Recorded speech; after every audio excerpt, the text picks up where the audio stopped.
You are listening to Unequaled with JC Carroll and Ajay Salveson. But first, our friends, the Painted Roses.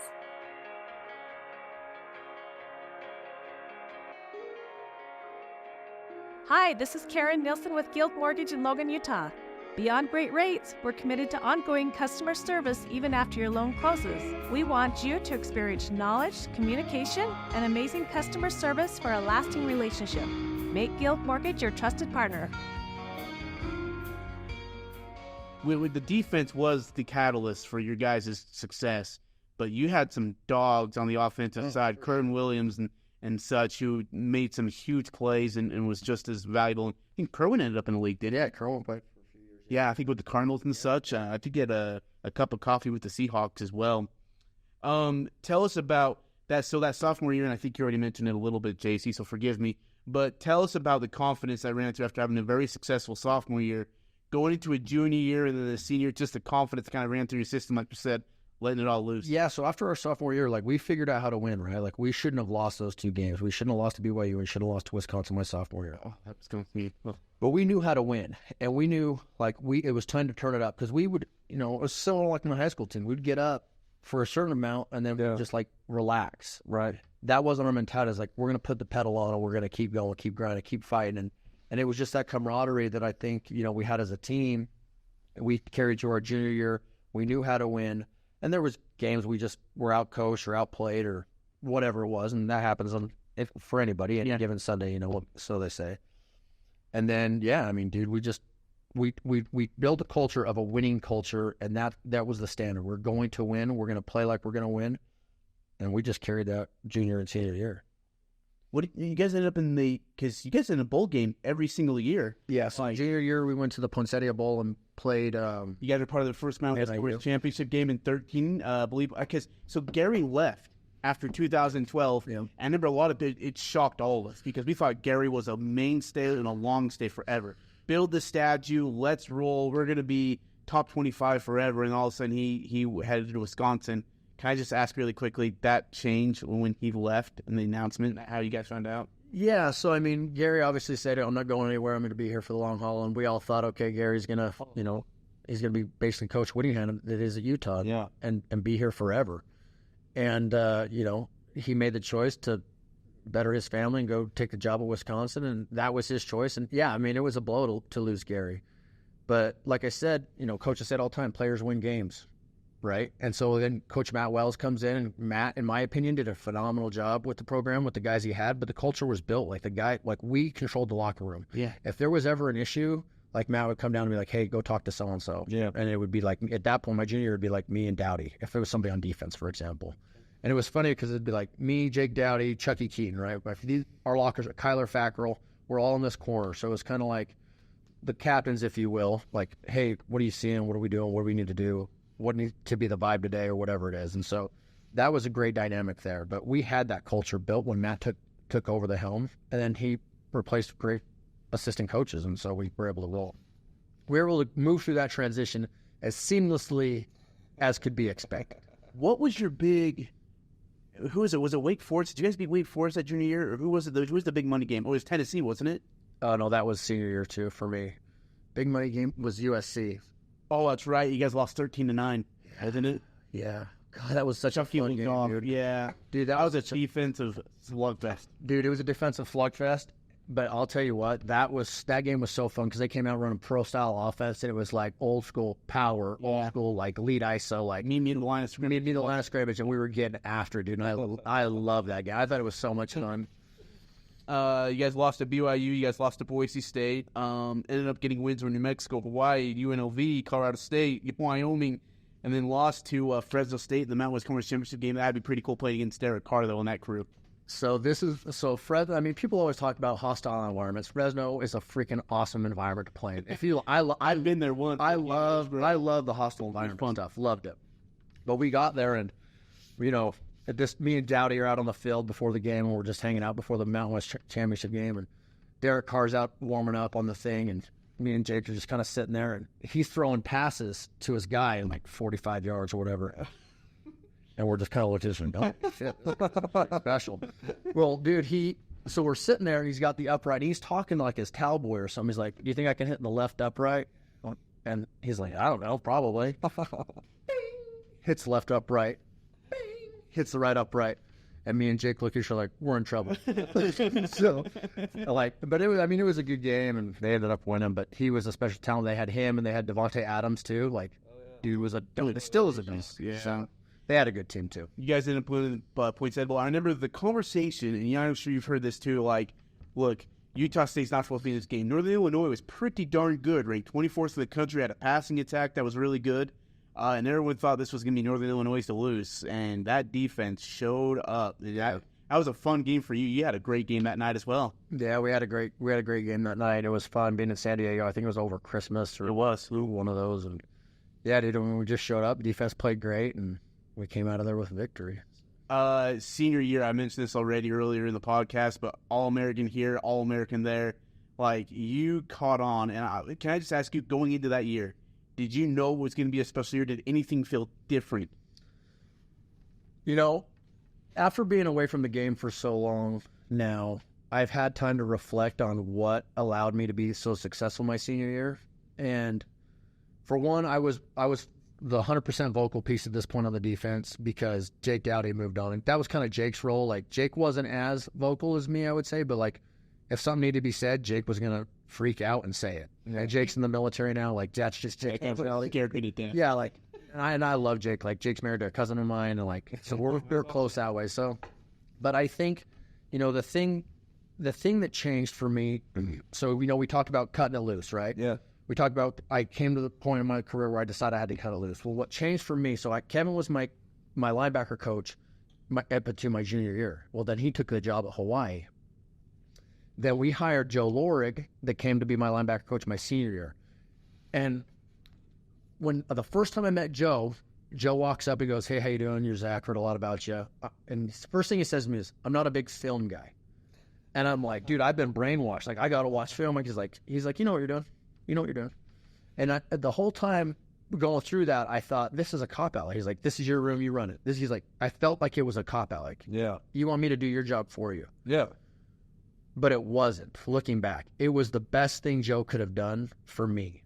Mm-hmm. And he basically said, "This is your defense. You know what to do." And he cut me even more free. Okay. If that makes sense. Yeah. So I was able to just, dude, there was plays. And then we put in stuff like me and my brother on the line of scrimmage playing D-line. We had a sack against San Jose because of it. We comboed for a sack. Just crazy stuff. And Joe basically said, he graded me out. I was like, "Dude, you played great. Yeah, you had a couple mistakes, but whatever." And that allowed me to excel even beyond what I was doing before that. Senior, you guys went to Tennessee and took a beating from them, but that was really only the game. That was the only game you guys really were probably outplayed, outcoached, outclassed, everything else the rest of the way. What a great senior year for you. I mean, and as the season went on, I think numbers, like I said, I'll have to look through the numbers again, but I mean, it was phenomenal, Zach. As the season went on, you became more of that vocal leader. Was it not just for the defense, but probably for the team as well? Was that something you took pride in, becoming and being that leader after all the great leaders that you got to watch in the locker room before you? Yeah, I would say that I had a lot of pride in it. It was just more of, it was just who I was at that point in my career. That was just me. I was the vocal guy. That was just me, and that wasn't everybody's style, but that was just my style. Yeah. And it wasn't, none of it was in a hateful way. If I was giving somebody a hard time, it was always in a joking manner. It was always just a fun brotherhood that we had. And, that's just, you'll probably agree. That's the thing guys miss the most. It's not yeah, I miss playing football, sure, but you miss the locker room environment. That's what you miss. Yeah, I went back to Madrid a month ago, and it was the first time I'd been back since I retired to watch the team, and they invited me, and I sat right behind the bench, and 9 of the 15 players were my teammates. And yeah, I was first half, I was miserable. I was heartbroken. I was oh, I freaking miss these guys. And it's the only environment that I've had. I had one team I played for 10 years. Yeah. Rudy Fernandez. And me and him would almost have a fist fight every other year. Yeah. But in the last one, in my last year, I went after him. Was I'm gonna cussing at him. So Rudy Fernandez, really? I'm chasing him around the gym. My teammates are grabbing me. My coach just sits there leaning on the thing, and then he just looks at us and goes, "You guys done?" Yeah, probably done. And so I went and sat down, and I decided I wasn't done. Yeah. So I got back up. I went after him again, and he goes, all right, hey, why don't you two just go home? So I took my jersey off, threw it aside, went to the locker room. And so he says me and him to the locker room. It took like 2 minutes for him to go, hey, you and I shouldn't be fighting. Yeah, I agree. We should be fighting. Let's get the rest of these guys ready to go. Okay. It was over. Yeah. And, like, I miss that. I can't do that in my office. You can't do that in the real world. I can't chase a guy around, tell him I'm going to beat him up, I'm gonna put him in the dirt, and then shake hands and go, all right, we'll see you tomorrow. Yeah. I missed that. That was so much fun. Dude, it was so fun. Like, even the fights that would happen at practice, like, it was like a joke. Like, Yeah. I remember laughing. Yeah. Like, we'd be at the bottom of the piles in camp, and I would be literally laughing. Like, me and Tyler Larson would be laughing. Like, this is so stupid. Yeah. But it was fun. Like, it was a time for, like, everybody to come together and get up, smack each other on the ass, be like, wow, that was fun. Yeah. What? And then the coach was screaming, get up, and, line up and do it again. But, Yeah. dude, it was just like a way, it's like little brothers to me, like the way brothers fight. Like, you fight, Yeah. and then you come together. Like, that's what you did. Amazing. It is. I'm almost getting emotional thinking about it. Like, I miss that. Yeah. I am lucky enough that a lot of my college teammates are around town a little bit. Yeah. So I get to see them a lot. We still get to have those interactions, have those things. And that's the thing I tell young men now. Like, even when I talk to players or college players or pro players, whatever, even guys that I've played in the league with, like, we all struggle with the same things, but it's that brotherhood, that camaraderie. Like, yeah, we talk to our wives about certain things, but they don't also understand the things that you go through as an athlete. Right. They cannot connect with you on that. My biggest advice for young men is, like, you have to have a good relationship, good male relationships where you can be vulnerable with other men. Yeah. In a space where you can have a vulnerable conversation and put yourself in that position. And that's really what the locker room space was for. Like, it was basically a safe space to just talk. Oh, yeah. And that's what I think young men should do a better job of, making sure that they're creating those relationships. Oh, that's awesome. Hey, you looking for something fun to do this summer? How about you go to Bridgeland Adventure Park, located in Garden City, Utah. Bridgeland Adventure Park has all sorts of adventures from ages 2 to 92. A 4-levels ropes course with 73 events, a giant swing, a 450-foot-long zip line, or get on a tube and head down the 350-foot slide. They're also accepting business corporate groups. You and your office want to get out of the daily grind? Sick of staring at your computer for 8 hours a day? Well, bring the company over to Bridgeland Adventure Park. Enjoy some delicious food, a snow cone, a fun time with your coworkers, and lasting memories. Bridgeland Adventure Park is located at 722 South First Light Drive in Garden City, Utah. For more information and questions, go to blap.rocks. That's BLAP.rocks. What was it like playing with your brother? Awesome. I mean, it was special. We have a huge family, a great family following, and I just remember the tailgates up here, dude. They would be out of control. If there was people hammered at the freaking games, it was probably my family or cousins. Family and friends, dude. It was a freaking hoot, and it was so fun because Nick and I were on such a good level. Be like, he could say something like, "You see that?" I go, "Yeah." "You see that?" "Yep." And that was it. That was all we had to say. And, like, we could just communicate and run around, dude, and watching and playing with Nick. And Nick's a special talent, always has been. Yeah. Like I said, I was never the best athlete ever. Right. In any of the age groups I ever played in. Nick was. Yeah. Like, so he was always very gifted. Like, Nick didn't have to go to Utah State. Nick chose to come to Utah State to play with me, which, to me, it's very special. And we're still very close. So. You guys won the New Mexico Bowl. You beat UTEP, who probably shouldn't have been on the same field with you in any way, shape, or form. They didn't belong on that field with you guys. Can I just really quickly read you your resume from 2014? I know you're really modest, but I'm not. We're going to do this. USA Today Sports, second-team All-American. This is all from your senior year. Phil Steele, third-team All-American. Athlon Sports, fourth-team All-American. Sports Illustrated, honorable mention All-American. You're also New Mexico Bowl defensive bowl MVP for that game. You finished your career, set the school record with 43 career TFLs, fifth all-time in school history with 389 tackles. Hold on. What's the TFL? Tackle for a loss. So when they're behind the line of scrimmage, Jake. Okay, I got it now. They run back. Well, my goodness. Hey, I just, you teach me about horses, I teach about TFLs.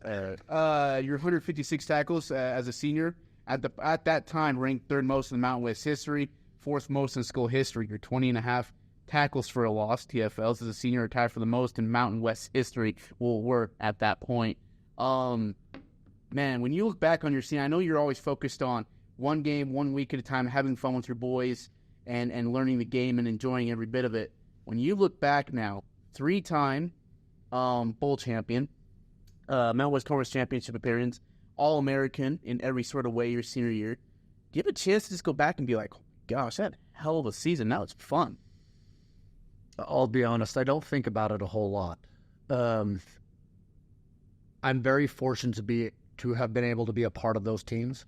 And the way I look at it is, if I didn't make those tackles or have TFLs or have the sacks or interceptions or whatever, then I'm letting my team down because that's my job. Mm-hmm. And so it wasn't like I was going above and beyond in any way. Like in my own mind, it wasn't. If I had a bunch of tackles, it was because my defensive line did a great job. I did my job, what I was supposed to do, scrape over the top and make the play. And so that's just how I've always looked at it from that standpoint. Like, I'm doing my job if I'm very productive. If I'm not productive, then I'm not doing my job, because that's why I'm there. You fulfilled your role at an exceptional level. Yeah, and hope that your teammates would do this. And hoping that my teammates would do the same. And and like it's hard because people want to talk to me about the stats and stuff like that. Like, I just remember, like I said again, the bond, the culture, everything. Everybody was bought into, like, let's do our job. Like, the one game everybody likes to talk about is the Air Force game, right? It had like 20 something. Yeah. It was the easiest game plan in the world for me.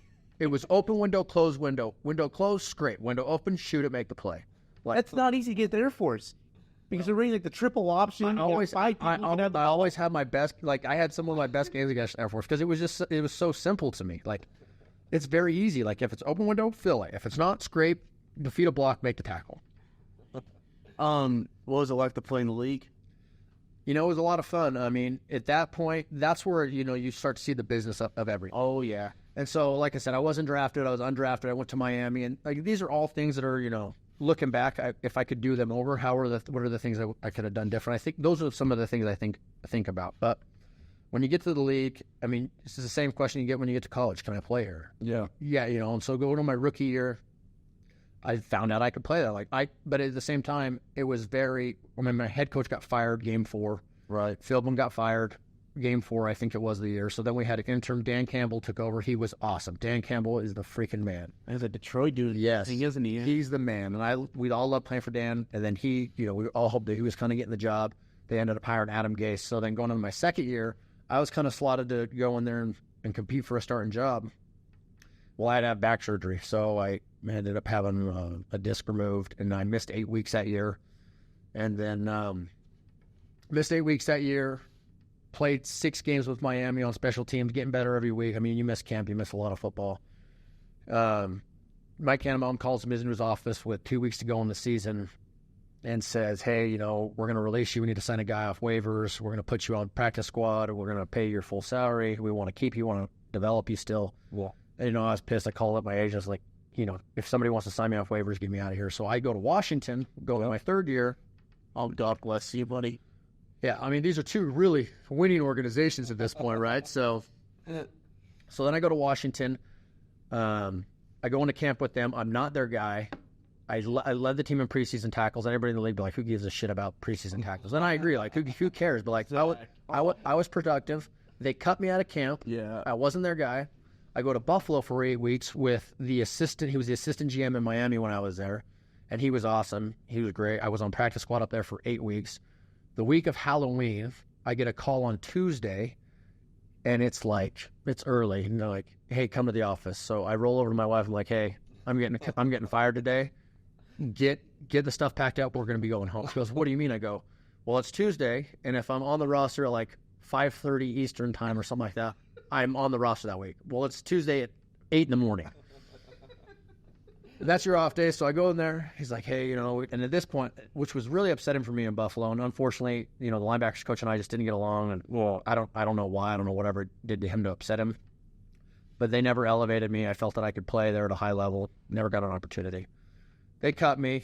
Me and my wife drive home from Buffalo, New York. Get in the Tacoma. Still got it. Runs great. oh, ridiculous. Drive all our crap back to my parents' house. I'm there for like 5 or 6 days. Get a phone call from Washington. Hey, all our linebackers are hurt. We need you to come back. Would you sign a 2-year deal? They're like, we're only signing you to sign a 2-year deal. My agent's like, you got to do it. I'm like, okay, I'll sign a 2-year deal, whatever. Like, let's go play.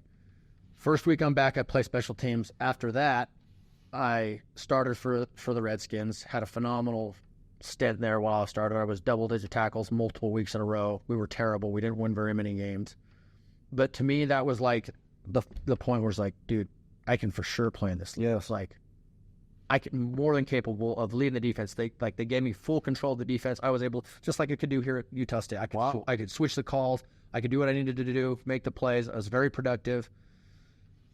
Thought, okay, well, I got another year with them. Right. Nobody's going to come necessarily get me. But so then I go back to Washington. They draft a kid out of Alabama. I'm basically a healthy scratch from the rest of my whole fourth year. What year was that? That would have been 17. Would have been my third year. And then 18 was my fourth year. I was basically a healthy scratch. Like I played a few games on teams, but like they never let me play linebacker. So you didn't play against New England once, did you? In Miami, I did. You did? Mm-hmm. What was it like to see the greatest player of any sport at any level of all time? I mean, you knew that was who he was when he went there. Like, dude, the crazy thing is, I just asked because I'm a Patriots guy. all the quarterbacks, dude. Though, like, I remember specifically playing Phillip Rivers. This is my third year, and I'm on the field, and Phillip Rivers was with Greg Minuski, our defensive coordinator in Washington at the time. They were with each other in San Diego at one point. And Phillip Rivers is calling out our defense as we break the huddle. As we break the huddle, he's like, and it was like right before half, he's like, "You're in sideline, da-da-da-da." And I'm like, holy shit. This guy knows everything we're doing. And dude, that he, boom, just pings you for 8. Boom, pings you for 9. Like, yeah. Dude, they're so smart. Like a quarterback, like it's Tom's level. Like, dude, they've seen it all. They've worked with everybody. They're just they're incredible. Amazing. And the retention for it too, right? Like, yeah. That's amazing. I love that. Yeah. Former Skyview quarterback and Utah State football walk-on, Ted Stokes has established the #1 bankruptcy law firm in the state of Utah. Stokes Law's playbook is helping individuals and businesses overcome tough financial situations.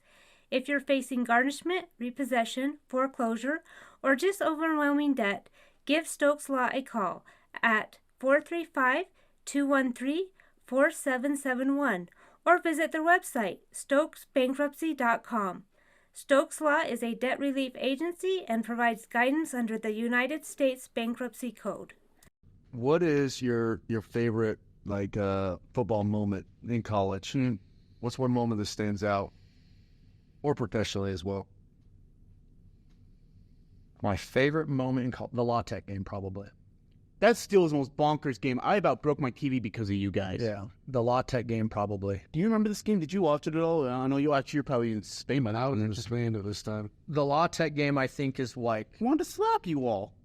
That was... As far as college goes, like, yeah, we had great success after that. But, like, as a team and culmination of, like, everything coming together, like, everything... I think we went to 3 overtimes that game. 2. There you go. Like, we were gassed.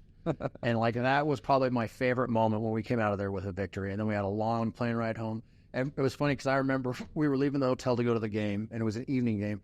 And we had this guy in the elevator with us, and he's like, "Hey, who are you guys?" "Oh, you're the Aggies. I bet on you guys every week. You guys always cover." You know, so it was, honestly, the La Tech game was pretty special. It was pretty. That was the second win. That was the first win ever on the road versus a ranked team. Second team that you guys beat that was a ranked team ever. I think the other one was Utah at home. That overtime win, 27-20. I think that was the other ranked team that you guys had beat that year. Yeah, at least ever. Like, I mean, it was just incredible how good you guys were. Yeah. That La Tech game was nuts. I remember I was like rough 41-14. I was like, heck yeah, this game's over. We're freaking winning. They're gonna win the championship. It's gonna be great. And all of a sudden, you used to see La Tech this offense humming. And you guys did look tired. Yeah. And that offense all of a sudden kind of ran out of steam, ran out of productiveness, and all of a sudden that thing went to overtime, and I thought, oh, that was a crazy overtime, too. Like, those 2 overtimes were uncomfortable for me as a man. Yeah. Really quickly, I want to share your thoughts on this because I know people see Gary Anderson as and it's really, really, really, really, really, really, really unfortunate they see him as a 2.0 Gary Anderson in that latter turn. But what he did to that program after Brent Guy and what he was able to do to resurrect that program, bring in guys and believe in you guys. Can you just talk really quickly about what he meant to Utah State football when he was here? Yeah, I mean, Gary, when his first, I can't speak to the second stint, I wasn't here, but when Gary was here, when I played for him, and he didn't necessarily recruit me, I was a walk-on that he just happened to inherit, kind of in a way, and Got stuck with you. Yeah, he got stuck with me. But Gary was the coach you would do anything for. And I mean, like, there's a speech I remember, we were in the team room, and he said, you know, I don't give a shit if the bus gets in a wreck. We'll drag whoever's alive out of that thing. We'll light them. We'll play those SOBs in the parking lot. We'll kick their ass. And like, that was Gary. And like, dude, I would have done anything for that guy. Like, and all of his players would have, like, and that I think helped start that culture of like, hey guys, we need to be accountable. We want to make, you know, quote, coach proud. Like, you know, that's what we wanted to do. And so for him to start that piece, and then obviously we had a lot of success with Matt there afterwards. Gary was the core star of it. Yes. I hope he gets his due because he deserves it. What he did, you talk about culture, and he brought that culture to a new level that Utah State football fans had never, and for a long, long time, had not seen. I want to make sure on this podcast we give him his due. He deserves it. Zach, thank you. Hold on, I got one or two more questions. Oh, please. So, what advice would you give to a young athlete that wants to play in college? What advice would you give? I mean, if it's something you really want to do and you want to put in the time, effort, sacrifice, I mean, there's a lot that you give up when you want to be a college athlete. There's a lot of parties you don't get to go to. There's a lot of family events you don't get to go to. There's jobs you're not going to get to take during the summer because you're focused on your sport. And I think the thing that I am so thankful for is everything that you learn from being that dedicated to something. Yeah. And being that bought into something. And I think if you're going to do it, don't do it, half-assed. Buy in and do it. Yeah. And I think that's why we had success. Like, we had so much buy-in from all the guys that participated and all the staff that participated. We were so much buy-in. That's what really made that special. So if you're going to do it, do it. This whole new college atmosphere of hopping around school to school, that's great. I know, kids, you're going to get life-changing money and all that stuff, and that's if they're smart with it, whatever else. Yeah. Build a culture first. Just think of yourself as independent contractors, and okay, this is the contracted team for this year. Build a culture with those guys and go out there and build something special. Because you can do it, but you have to get your core group of guys together that believe in that. Your leaders need to come together, and they need to have those conversations. That's awesome. You have a day off. You got nothing to do. What are you doing? I'm in the mountains. What do you do in the mountains? I love to hunt, love to fish, love to ride horses, love to train horses, love to get out. My wife knows, we actually had this conversation this last week. I'm like, honey, that's where I go to decompress. That's where I go to put the week behind me, basically, and clear my mind and be up in God's country. And that's what I love to do. Do you need me to train your guys' horses, or I will not call you. I will not call you. Good. No, I got one for you. Come on down. He's a little snappy. There you go. Go down with one of his. Yeah. See, at least he's trusting me with his horses. No, he just wants to see what'll happen. Yeah, kind of looking. Let's see what's gonna happen. Watch. You'll be like the teammate that you fight with. No, it's just like I'm like the Seabiscuit guy, like the jockey. Like I'm 5'3", I'm light, I can be able to ride them, and it doesn't feel like they're being compressed down with weight. They don't even know I was on the horse. Yeah, that Seabiscuit jockey was overweight and too big. So there you go. The whole thing. Do you have a favorite mountain range you like to ride in? Oh, favorite place you like to go? Honestly, we like to ride just the up there by Monte Cristo. We like to ride up there all summer. That's a great spot to get in the trees, and the ground's soft, good for riding colts, and you can make it as long or short as you want. It's beautiful up there. We actually have a cross for my grandpa up there on this big outlook, and we've got this ashes spread up there. So it's really? Yeah. Oh, that's really cool. Yeah, it's cool. If you want to go, let me know. I'd love to go. We'll be riding there also. Always looking for someone to ride with. It's cool. I'll be there. Yeah, in fact, I actually met up with a guy. I got a horse for you. He's got horses for you. You could so. I actually ran into a guy I played with here my sophomore year. Is Tage Clifford. We ran into each other. I was actually buying a feeder off KSL, and I show up. I know you. And he's like, I know you. So we actually connected this last weekend. He went on a little horse ride with us. So get to connect with guys that you played with in the past. That's so good. Well, awesome. This has been fun. Zach, thank you for your time. Like, Tony and a couple of people told me, like, we get you on our podcast, like, we would have one of our favorite ones, and you are awesome, every bit of it. Congratulations on all your success. Thank you. Before football, during football, and of course, after football. You're working for insurance now, is that right? Yep. So so we manage and transfer risk for a company called Arthur J. Gallagher for businesses primarily. Cool. Yep. Well, that's awesome. Well, hey, we're rooting for you and hoping the very best for you. And Zach, please stay in touch and let us know how you're doing and what we can do for you. So again, thank you so much. Yeah. JC, thank you as always. That was a blast. We always love working with you. You'll find our podcast on Apple and Spotify. Download it, rate it 4.5 stars. I'd say 5, but JC made a joke about me and horses, so that loses the half to start today, JC. Nice job. Hey, I just know what it takes to be a horseman, and it's not just a guy that's out there with a soft touch. Like it's.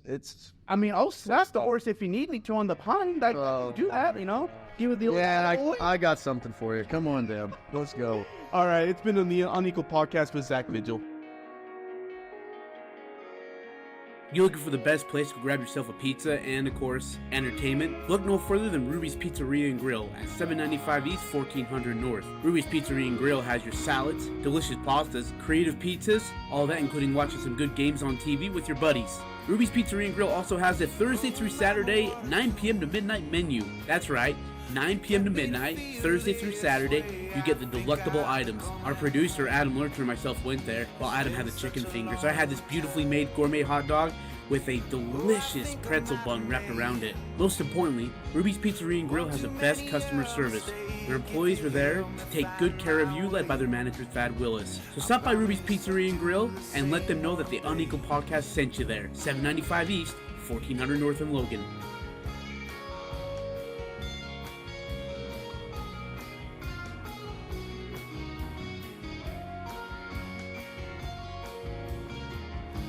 We thought we had it planned.